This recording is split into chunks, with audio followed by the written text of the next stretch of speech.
Você liga a televisão, tem alguém falando de Jesus. Liga o rádio, tem alguém falando de Jesus. Vai numa igreja, alguém fala de Jesus. Vai num pequeno templo, fala de Jesus. Fala-se de Jesus hoje em todo lugar, 24 horas por dia. E há alguns pregadores que estão 6 horas por dia na televisão dizendo, eu conheço Jesus. Ouça-me. Jesus é assim, é assim, é assim, ele faz assim, assim, assim, assim. Conheça o Jesus que eu conheço. E aí ele faz adeptos. E as pessoas vão ouvi-lo. Enche os templos, multidões. Aí ele diz, lá existem curas. Jesus vai curar hoje à tarde, às 3 da tarde, na rua tal e tal. As pessoas vão lá. Então a cura, a libertação, com horário fixo. Esse Jesus já começa a desconfiar. Um Jesus que faz cura às 3 horas, no templo tal, com horário marcado, dia tal e tal, só aquele pregador, eu desconfio. Não é o dos evangelhos. Porque o dos evangelhos deixa bem claro que o Pai é livre. Seja feita a vossa vontade, na terra como no céu. Pai, se possível passar de mim esse cálice sem que eu beba, tudo bem, mas se não é possível, faça-se a tua vontade. Jesus manda orar no Pai Nosso. Glorificado seja o teu nome, seja feita a tua vontade. Então é Deus que decide. O milagre é dele. Como é que eu vou marcar horário? Então eu já desconfio desse Jesus e desse pregador. Aí vem alguém e me diz assim, como uma senhora me perguntou esses dias, no santuário lá, onde eu ia celebrar, essa vai ser missa de libertação? Eu olhei para ela, daquele meu jeito de mineiro, eu não sei. A senhora vai ter que perguntar para Deus, porque quem faz milagre e libertação, cura e libertação é Ele. E eu vou celebrar a missa que todo católico ouve, e eu não distingo entre missa de cura e libertação e missa. Toda missa de cura e libertação não tem horário. Então eu não sei, senhora, eu vou celebrar a missa da Igreja Católica. O que vai acontecer em consequência dessa missa é com Deus e a pessoa. Eu não marco para Deus a hora do milagre. Ela parou. Entendeu? Então a gente vai falando frases e depois não procura explicar, aí dá confusão.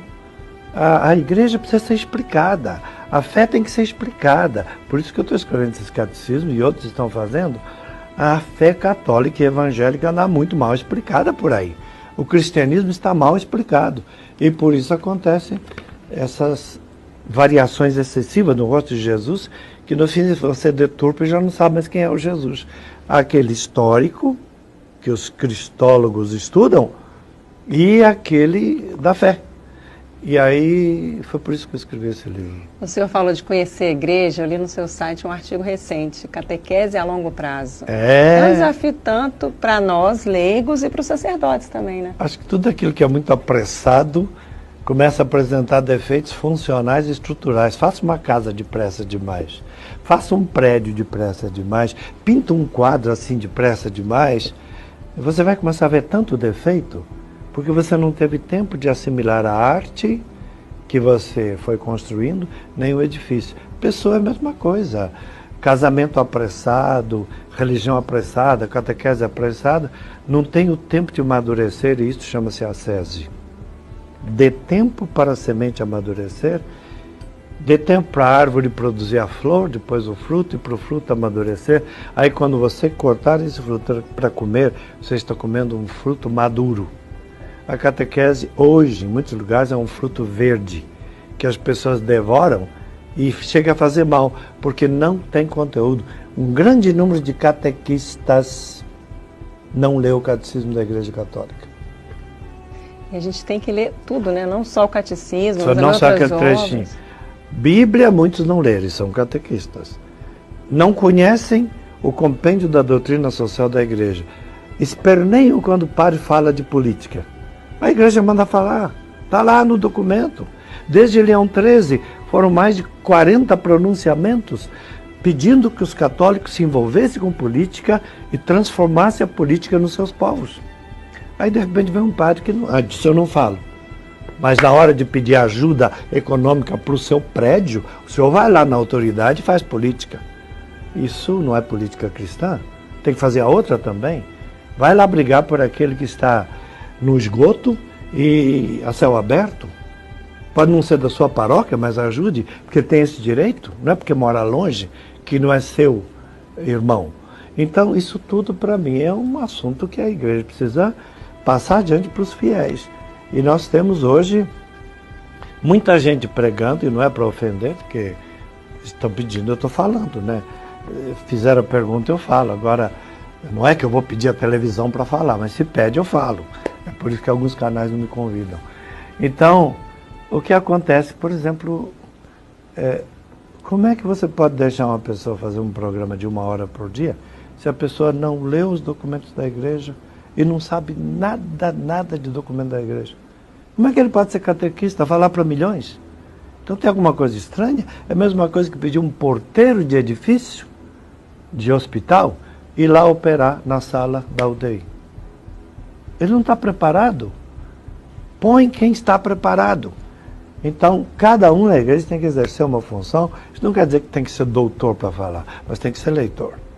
Não tem que ser doutor, tem que ser leitor. Se sabe ler, se não é analfabeto, tem que ler, porque isso está nos livros. E o conhecimento guia o sentimento. Porque se não tiver um conhecimento, o sentimento vai ficar doido. E vai fazer afirmações erradas, e você vai cantar canções erradas, e uma palavra estraga a canção. Olha que canção linda do Zaqueu. Belíssima. Nossa, que canção bonita. Tem uma palavra lá que estraga tudo, porque nega o sentido cristão. Quero amar somente a ti. O cristão não pode fazer isso. Ele tem que amar a Deus e aos irmãos. E São João diz que é mentiroso quem ama só a Deus.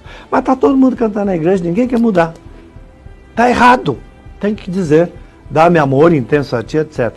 Eu fiz uma canção em que Jesus morre e acabou. Muitos anos depois, um bispo me falou, tem que mudar essa canção. Muito sério, muito bem. E olha que eu sou professor de comunicação. Tá certo, seu bispo. Vamos orar. Fiz uma quinta estrofe para um certo Galileu e agora tem 6 dogmas a mais cantados. Por quê? Vamos corrigir, qual é o problema? E tem gente, tem cantor aí que não admite corrigir a música dele. Como se ele soubesse tudo, nós todos erramos. Na hora que alguém me disser que a música está errada, me prova, eu vou lá e mudo amanhã. Não tenha dúvida, estou a serviço. Eu acho que está havendo um pouco de empáfia, de orgulho. Fiz uma coisa na qual ninguém pode mexer. Por que não pode? A igreja pode. A igreja pode me mandar parar de cantar a hora que ela quiser. Meus superiores podem a qualquer momento dizer, pare de pregar. Um bispo pode me dizer, na minha diocese você não entra. A igreja tem autoridade e eu estou a serviço dela. Então, tudo bem, um diretor de televisão pode me dizer, na minha televisão você não fala. Sim, a televisão é dele, lógico, o cavalo é dele, mas os arreios e a espora são meus. Eu vou para outro lugar, se for o caso. E se não tiver lugar nenhum para mim, para pregar a palavra de Deus, lá fora, na mídia, eu estou há 40 e poucos anos, gente, eu tenho recurso. Dá para pregar numa favela, dá para ser padre numa igrejinha pequenininha, dá para ir num hospital cuidar de enfermos. Tem muito lugar onde um padre pode atuar como padre. Não precisa ser na mídia. Se a mídia não me quiser, tem quem me queira. A mídia é um instrumento. E esse instrumento não é fundamental na minha vida. Não fui eu que escolhi televisão. Não fui eu que escolhi o rádio. Não fui eu que escolhi gravar. Me procuraram e pediram, como vocês me chamaram aqui. Então eu vou. Na hora que não me chamarem mais, eu tenho tanta coisa para fazer. Tem livros para ler, para estudar. Graças a Deus, eu sou um homem de muitos recursos e descobri que ser padre não é diante de holofote que você é mais padre. Você é mais padre quando está diante de quem precisa. Eu estou terminando um livro que chama-se Um Entre Bilhões. É um livro sobre, não é autoajuda, é alterajuda. E esse livro deve estar pronto em pouco tempo. É o que mais falta na nossa sociedade. O outro. Meu euzinho assim, e o outro. Porque depois do meu eu, todo mundo é outro. E o mundo não pode dançar como eu toco. Eu é que tenho que dançar a música de Deus e do mundo. Primeiro é de Deus, mas depois é do mundo também, porque o mundo tem muita coisa boa. E essas coisas eu passo, eu ensino, eu escrevo. É meu ponto de vista. Alguém pode pensar diferente, né? Pode aparecer um padre, um pregador, um pastor que diga, não, O indivíduo tem que se realizar primeiro. Primeiro ele, depois os outros. Aí eu folhei meu evangelho e digo, não está aqui não. Primeiro eu, depois os outros, não está aqui não. Mas eu escuto isso às vezes. Então eu falo.